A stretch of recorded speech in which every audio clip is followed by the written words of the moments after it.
क्या आप जानते हैं कि क्यों पितृपक्ष में कौवे को भोजन दिया जाता है? जाने कैसे एक श्राप इस जीव के लिए वरदान बन गया। नमस्कार दोस्तों, आपका हमारे चैनल आत्मबोध में हार्दिक स्वागत है। वीडियो स्टार्ट करने से पहले अगर आप चैनल पर नए जुड़े हैं तो चैनल को सब्सक्राइब करें और बेल आइकन को प्रेस करें ताकि आने वाली वीडियो की जानकारी आपको मिल सके। तो चलिए बिना देर किए वीडियो स्टार्ट करते हैं।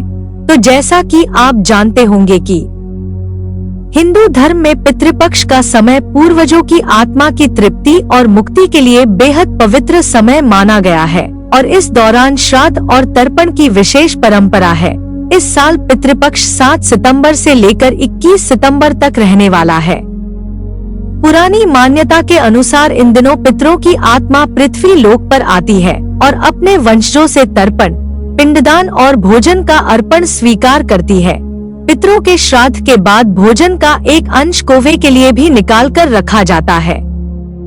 पौराणिक मान्यताओं के अनुसार कौवे का संबंध सीधे पितरों से जोड़ा जाता है और शास्त्रों में कौवे को पितृदूत यानी पितरों का संदेशवाहक माना गया है।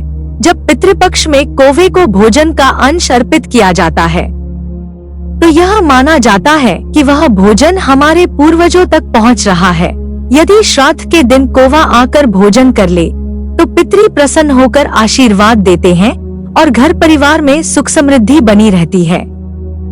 कौवे से जुड़ा एक रोचक प्रसंग रामायण में भी मिलता है, जिसे काकासुर कथा के नाम से जाना जाता है। दरअसल वनवास के समय श्री राम और माता सीता चित्रकूट पर्वत पर निवास कर रहे थे। तब इंद्रदेव का पुत्र जयंत एक बार कौवे का रूप धारण करके आया और उसने माता सीता के पैर में चोट मार दी और इस कारण माता सीता के पैर में घाव हो गया। यह देखकर श्री राम बेहद क्रोधित हो गए। उन्होंने पास में पड़े हुए एक तिनके को उठाया और उसे ब्रह्मास्त्र का रूप देकर कौवे की ओर फेंका और उसकी आंख फोड़ दी।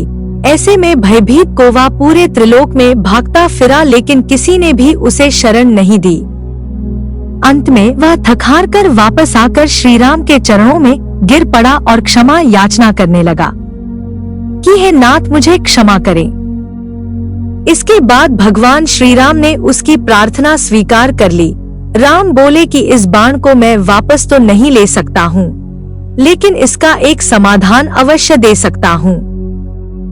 तब श्री राम ने कौवे को यह वरदान दिया कि आज से यह संसार पितृपक्ष में अर्पित होने वाले भोजन का एक अंश तुम्हें भी अर्पित करेगा। तभी से ऐसा माना जाता है कि अगर कौवा भोजन ग्रहण कर ले तो वो सीधे पितरों तक पहुँचता है। मान्यताओं के अनुसार कौवे पूर्वजों की आत्मा का प्रतीक माने जाते हैं। ऐसा माना जाता है कि पितृपक्ष के दौरान पूरे 16 दिन हमारे पूर्वज हमारे साथ समय बिताने आते हैं। कौवा को यम का प्रतीक माना जाता है और ऐसा कहा जाता है कि पितृपक्ष के दौरान पूरे 16 दिन इनको भोजन कराना चाहिए। इससे पितृ प्रसन्न होते हैं। पूर्वजों की आत्मा को शांति। हिंदू धर्म में यह माना जाता है कि कौवा पितरों का प्रतिनिधि होता है। इसलिए जब हम कौवे को भोजन देते हैं तो वास्तव में हम अपने पूर्वजों को भोजन अर्पित कर रहे होते हैं। इससे पूर्वजों की आत्मा को शांति मिलती है और उनका आशीर्वाद प्राप्त होता है। मान्यता है कि कौवा पितरों का प्रतिनिधि होता है। कौवे को भोजन देने की परंपरा के पीछे कई धार्मिक और सांस्कृतिक कारण हैं। हिंदू धर्म में कौवे को एक महत्वपूर्ण और शुभ पक्षी माना जाता है। इसे पूर्वजों का प्रतीक माना जाता है। तो दोस्तों, आपको इस वीडियो में दी गई जानकारी अच्छी लगी तो हमारे चैनल को सब्सक्राइब करें, शेयर करें और लाइक करना ना भूलें। आपका सहयोग अनिवार्य है। तो मिलते हैं नेक्स्ट वीडियो में। धन्यवाद।